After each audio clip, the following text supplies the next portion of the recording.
ఎన్టీఆర్ జిల్లా విజయవాడలో భూ వివాదం కలకలం రేపుతోంది. తమ స్థలాలను నకిలీ పత్రాల ఆధారంగా అక్రమంగా రిజిస్ట్రేషన్ చేశారని ఆరోపిస్తూ 16 కుటుంబాలు మీడియా ముందుకు వచ్చాయి.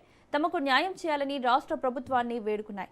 2004-5లో సర్వే నంబర్ 117/2Cలోని ప్లాట్లను చట్టబద్ధంగా కొనుగోలు చేసి గుణదల సబ్ రిజిస్ట్రార్ కార్యాలయంలో రిజిస్ట్రేషన్ చేయించుకున్నామని బాధితులు తెలిపారు. అప్పటి నుంచి అసలు పత్రాలు తమ వద్దే ఉన్నాయని, 1967 నాటి లింక్ డాక్యుమెంట్లు కూడా తమ దగ్గర ఉన్నాయని వెల్లడించారు.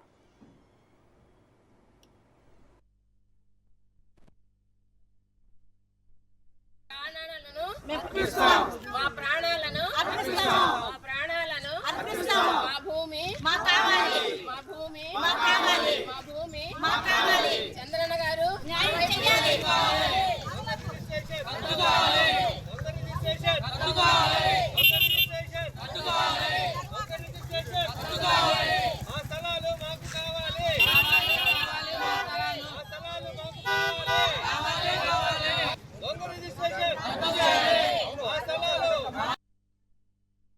ఫ్లాట్ ఓనర్ని నేను.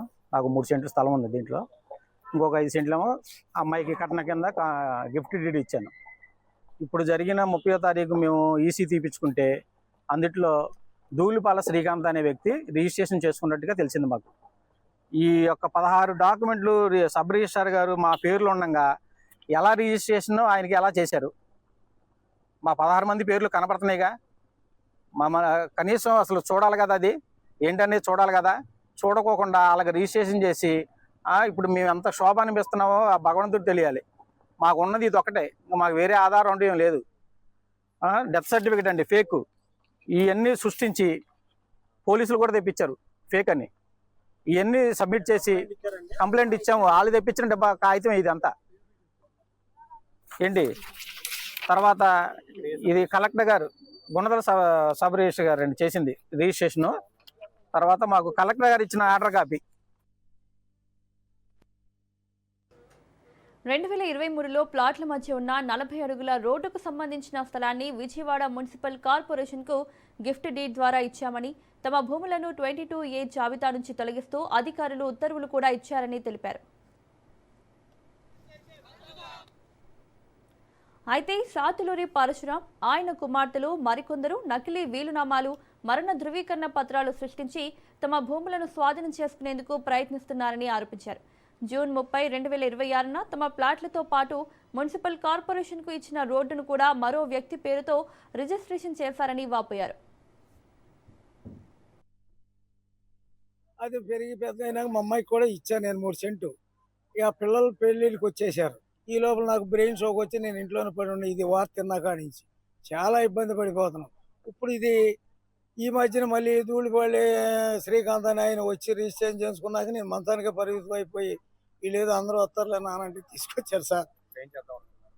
ఏముంది సార్, గవర్నమెంట్ నారా చంద్రబాబు నాయుడు గారు, మన ముఖ్యమంత్రి గారు, డిప్యూటీ సీఎం గారు, మినిస్టర్ గారు నారా లోకేష్ గారు ఒక దండం పెడితే, లేదంటే వాళ్ళు కూడా చేయలేకపోతే ఇక మేము ఎండ్రూనికే ఇదే అయిపోయి కలెక్టర్ గారికి వాళ్ళంతా మా అందరూ దయ ఉంచి న్యాయం చేయాలని కోరుకుంటున్నామండి. ఈసీలో పాత రిజిస్ట్రేషన్లు, గిఫ్ట్ డీడ్ వివరాలు కనిపిస్తున్నా వాటిని పరిగణలోకి తీసుకోకుండా రిజిస్ట్రేషన్ చేశారని ఆరోపించారు. CM Chandrababu, deputy CM Pawan, మంత్రి నారా లోకేష్ జోక్యం చేసుకుని వివాదాస్పద రిజిస్ట్రేషన్ రద్దు చేయాలని కోరారు. న్యాయం జరగకపోతే తీవ్ర నిర్ణయం తీసుకుంటామని బాధితులు హెచ్చరించారు. మేము ఎవరికని చెప్పుకోలేని బాధలు 2 సంవత్సరాల నుండి పడుతున్నామండి. 3 సంవత్సరాల నుంచి పోయిన గవర్నమెంట్లోనూ వాళ్ళు ఇచ్చారు, అన్ని ఇచ్చారు. మాదేలని సంతోషపడ్డాము. వచ్చేసింది చుట్టూ పాకి ఇచ్చేసేసిందండి. ఆ అమ్మాయి మమ్మల్ని కూర్చొనట్లేదు, నిల్చొనట్లేదండి. మాకు ఏం ఆధారం లేదు. మాకు అసలు ఆ సబ్ రిజిస్టర్ ఎవరండి? ఎంతమంది ఉండగా ఒక్కటితోనే డాక్యుమెంట్ ఎలా రాపించుకున్నాడు, ఎలా రిజిస్ట్రేషన్ చేశాడు?